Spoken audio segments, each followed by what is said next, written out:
दोस्तों, हमारे YouTube channel पर आपका स्वागत है। अभी 2 दिन पहले क्रिसमस के मौके पर देश में एक खुशी का माहौल था और उसी के साथ-साथ कई दु दुःख भरी घटनाएँ भी देखने को मिली।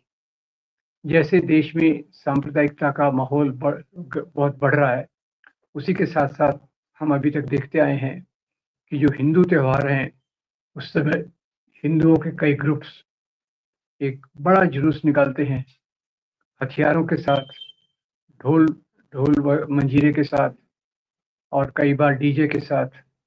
और ये जुलूस ज़्यादातर मस्जिदों के सामने जाकर नाच करता है, आवाज़ करता है। इसमें से कुछ लोग मस्जिदों के ऊपर खड़े हो जाते हैं और वहाँ का जो हरा झंडा निकाल कर भगवा झंडा लगाने की कोशिश करते हैं।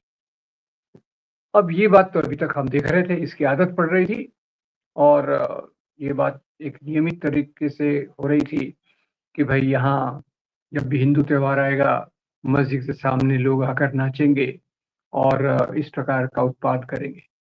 अभी एक नई बात देखने को आई है।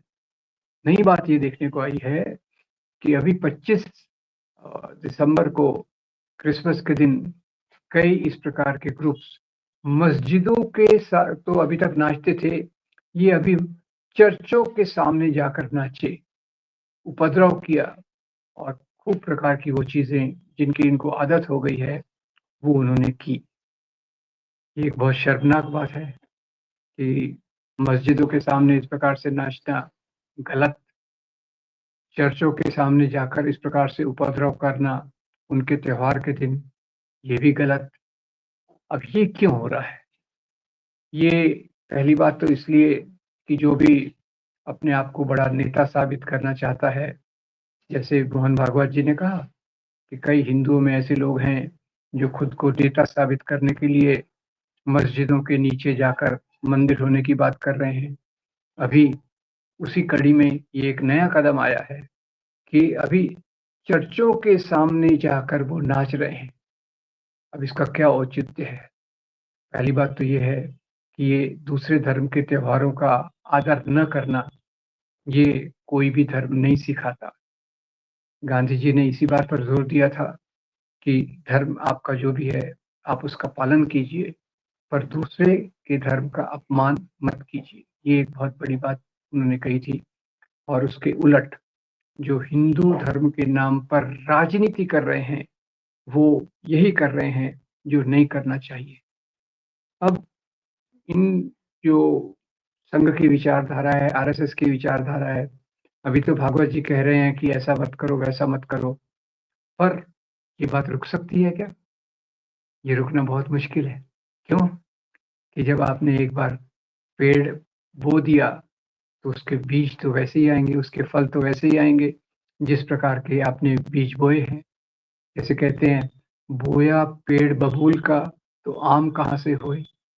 और ये जो नफ़रत इतने सालों से मुसलमानों के खिलाफ, क्रिश्चियंस के खिलाफ फैलाई जा रही है, ये एक बहुत पीड़ा का विषय है। देश की एकता को तोड़ने वाली ये बात है, जिसका पूरा-पूरा विरोध करना चाहिए। अब ये लोग ऐसा क्यों करते हैं? जो आम लोगों को भड़काया जाता है इस प्रकार की बातें करने के लिए, उसके पीछे मुख्य कारण ये है कि अभी जब से भाजपा का शासन केंद्र में आया है और कई राज्य सरकारों में आया है, तो एक संदेश गया है इन लोगों को कि अगर आप कोई अपराध भी करेंगे, हिंदू धर्म की तथाकथित अ, पब्लिसिटी के लिए या हिंदू धर्म का गुणगान करने के लिए आप इस प्रकार के काम करेंगे, तो आपको सरकार की तरफ से कोई दंड नहीं दिया जाएगा। अंग्रेजी में इसे कहते हैं इम्प्यूनिटी, यानी दंड से आपकी सुरक्षा।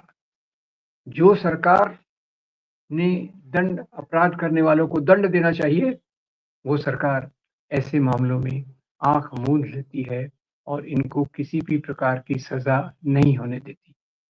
ये एक मुख्य विचारधारा है और दूसरा जो नफ़रत करीब 100 साल से मुसलमानों के खिलाफ, क्रिश्चियंस के खिलाफ फैलाई जा रही है, ये उसका दूसरा कारण है कि लोगों को प्रवृत्त किया जाता है, ऐसे मौकों पर आएँ और चर्च के सामने उपद्रव करें या मस्जिद के सामने उपद्रव करें। इसी साल एक और बात देखने को आई कि एक क्रिश्चियन संगठन सीबीसीआई ने प्रधानमंत्री नरेंद्र मोदी को अपने कार्यक्रम में बुलाया। अब ये भी बहुत शर्म की बात है। एक तरफ तो प्रधानमंत्री मोदी उस संगठन के सबसे बड़े नेता हैं, जो संगठन के साथी और वो संगठन के लोग वीएचपी, बजरंग दल और इस प्रकार के लोग दूर दराज के गांवों तक जाकर ईसाइयों के खिलाफ हिंसा करते हैं। कहीं भी प्रार्थना सभा हुई, प्रार्थना सभा ये करते हैं तो कहते हैं कि ये तो कन्वर्शन का काम किया जा रहा है। उस प्रार्थना सभा को तोड़ते हैं, मारपीट करते हैं क्रिश्चियंस के खिलाफ, और फिर से वही बात आती है कि इनको एक पूरा एश्योरेंस है, पूरा विश्वास है कि हमको कोई सजा नहीं होगी। अब ये एक चिंता की बात है क्रिश्चियंस के खिलाफ ये जो प्रोपेगेंडा हो रहा है कि ये ईसाई धर्म फैला रहे हैं, गरीब लोगों के बीच में, आदिवासियों के बीच में, दूर-दराज गाँव में, गरीब बस्तियों, दलितों की बस्तियों में ये अपना काम करते हैं और धर्मांतरण की कोशिश करते हैं। अब ये बात तो सही है कि कई क्रिश्चियन मिशंस दूर-दराज के गाँव में, आदिवासी क्षेत्रों में, दलित क्षेत्रों में शिक्षा और स्वास्थ्य का काम करते हैं और उनसे प्रभावित होकर कई लोग इनका धर्म स्वीकार भी करते हैं, पर मुझे तो उसमें कोई गलत नहीं लगता। यहाँ तक ज़ोर-ज़बरदस्ती ना हो, पैसे का लालच ना हो, लोग अपने खुद के मर्ज़ी से दूसरे धर्म को स्वीकार करना चाहें, उसमें किसी प्रकार की गलती नहीं है। ये हमें मान के चलना चाहिए। और दूसरी बात बता दूँ, जो इतना बड़ा प्रोपेगेंडा हो रहा है कि ईसाई धर्म फैला रहे हैं, ज़ोर-ज़बरदस्ती से और एक प्रकार से दबाव डालकर, पैसे के लालच में, ये बातें मेरे ख़्याल से पूरी तौर से गलत है। ऐसे कई कानून लाए जा रहे हैं, कई बिशप्स ने अभी माँग की कि ये जो बहुत-बहुत राज्यों में धार्मिक स्वतंत्रता अधिनियम, जिसके नाम पर ये धर्मांतरण के काम को रोकना चाहते हैं। पहली बात तो ये है कि ऑलरेडी बहुत कानून हैं कि जो ज़बरदस्ती के धर्मांतरण पर रोक लगाते हैं। तो ज़बरदस्ती धर्मांतरण तो वैसे ही अपराध है। फिर ये नए कानून क्यों? इन नए कानूनों का सहारा लेकर क्रिश्चियन समाज पर और भी ज़्यादा आक्रामकता दिखाई जा रही है, जो अपने आप में गलत है, निंदनीय है। पर सवाल ये है कि हर एक नया-नया राज्य इस प्रकार के कानून लाता है और उन कानूनों के आधार पर क्रिश्चियंस का एक प्रकार से उन पर अत्याचार होते हैं।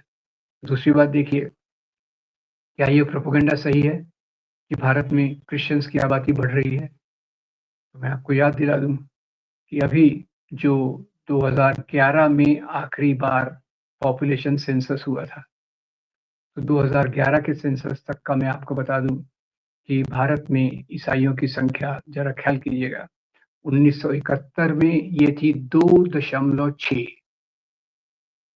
1981 में 2.44, 1991 में 2.34, 2001 में 2.3 और 2011 में 2.3। तो आप देख रहे हैं 1971 से लेकर जब हम 2011 तक आते हैं, तो 2.6 से गिरकर ये 2.3 पे आ जाती है। ये पॉपुलेशन सेंसस के आंकड़े हैं, जिसके आधार पर क्रिश्चियंस की परसेंटेज में थोड़ी-सी कमी आई है। और प्रोपेगेंडा क्या है कि ये ज़बरदस्ती से, ज़ोर से अपने धर्म का प्रसार कर रहे हैं, जिसके कारण हिंदू की संख्या खतरे में है। अब ये खतरे में का क्या मामला है कि हमारा संविधान कहता है कि धर्म परिवर्तन आपका नैतिक, सामाजिक और कानूनी अधिकार है। इसी अधिकार का इस्तेमाल करके बाबा साहब अम्बेडकर ने 1956 में अपने लाखों अनुयायियों के साथ मिलकर हिंदू धर्म छोड़कर बुद्ध धर्म को स्वीकार किया। वो भी एक धर्मांतरण था, स्वेच्छा से किया गया, अपनी समझ से किया गया। क्या हम इस प्रकार के धर्मांतरण का विरोध कर सकते हैं? और दूसरा, हिंदू धर्म की जो मानवता के सिद्धांत हैं, जो टॉलरेंस, दूसरों को स्वीकार करने का, दूसरों को एक प्रकार से आदर देने की जो मूल्य हैं, इस प्रकार की गतिविधियों से जहाँ लोग चर्चों के सामने जाकर नाचते हैं, मस्जिदों के सामने ना जाकर नाचते हैं, उपद्रव करते हैं, ये हिंदू धर्म की परंपरा नहीं है। हमारा वो देश है जहाँ कई धर्म सदियों से सह-अस्तित्व में रहते हैं, सदियों से सह-अस्तित्व में रहते हैं, एक-दूसरे से सीखते हैं, एक-दूसरे की बातों में योगदान करते हैं और समाज को विकास करने में एक बहुत बड़ी मदद करते हैं। जहाँ भी मेल-जोल रहा, वहाँ विकास होगा और जहाँ एक-दूसरे के खिलाफ नफ़रत हुई, वहाँ कभी भी विकास नहीं हो सकता। ये बात हमें पूरी तौर से स्पष्टता से पता होना चाहिए। ये इतिहास का अनुभव है, पूरे मानव समाज का अनुभव है, पूरी दुनिया का अनुभव है। तो हर एक धर्म को रहने की आज़ादी है, हमें अपना धर्म चुनने की आज़ादी है। इस नाम पे जो मारपीट हो रही है, जो लड़ाई-झगड़े करवाए जा रहे हैं और जो इस प्रकार के घनिष्ठ काम किए जा रहे हैं, घृणा के योग्य, कि आप दूसरों का त्योहार है, उस त्योहार को जाकर एक प्रकार से डिसरप्ट करो, उसको तोड़ो और वहाँ अपना एक ऐसा काम करो, जिससे आप अपने धर्म को बदनाम कर रहे हैं। ये आप क्रिश्चियंस के खिलाफ तो कर ही रहे हैं, साथ ही साथ अपने हिंदू धर्म पर आप एक कलंक लगा रहे हैं। इस प्रकार की गतिविधियों का लोकतंत्र में कोई स्थान नहीं है। इस प्रकार की गतिविधियों का उस देश में कोई स्थान नहीं है, जहाँ सह-अस्तित्व की बात है, जहाँ सभी धर्मों के मेल-जोल की बात है, जहाँ सब धर्म के लोग सदियों से एक-दूसरे से प्रेम-मोहब्बत से मिलते आए हैं। तो अपील तो यही है दोस्तों कि ये जो प्रकार के कार्यक्रम हैं, इनको एक प्रकार से सामाजिक तौर पे रोका जाना चाहिए। सरकारी तौर पर, कानूनी तौर पर इन पर बंधन लगाना चाहिए और दूसरे के त्योहारों को जब कोई लोग इस प्रकार से तोड़ने आते हैं, डिसरप्ट करने आते हैं, इसकी बिल्कुल अनुमति नहीं होना चाहिए और जो लोग इस प्रकार का काम करते हैं और जो लोग पर्दे के पीछे से ये करवाते हैं, इन दोनों को कड़ी से कड़ी सज़ा होना चाहिए ताकि सभी लोग अपने-अपने धर्मों को अपने-अपने धर्म के त्योहारों को आनंद से, खुशी से, प्रेम से मना सकें। उम्मीद करता हूँ हम इस प्रकार की बातों को समाज में विकसित करके बेहतर भारत बनाने की कोशिश करेंगे। शांतिपूर्ण सह-अस्तित्व के साथ अलग-अलग धर्म के लोग देश में रहेंगे और देश को हम प्रगति के रास्ते पर ले जाएँगे। उम्मीद करता हूँ आप इन बातों से सहमत होंगे। सहमत हैं तो हमारे वीडियो को लाइक कीजिए, फॉरवर्ड कीजिए और हमारे चैनल को ज़रूर सब्सक्राइब कीजिए। Thank you very much. धन्यवाद।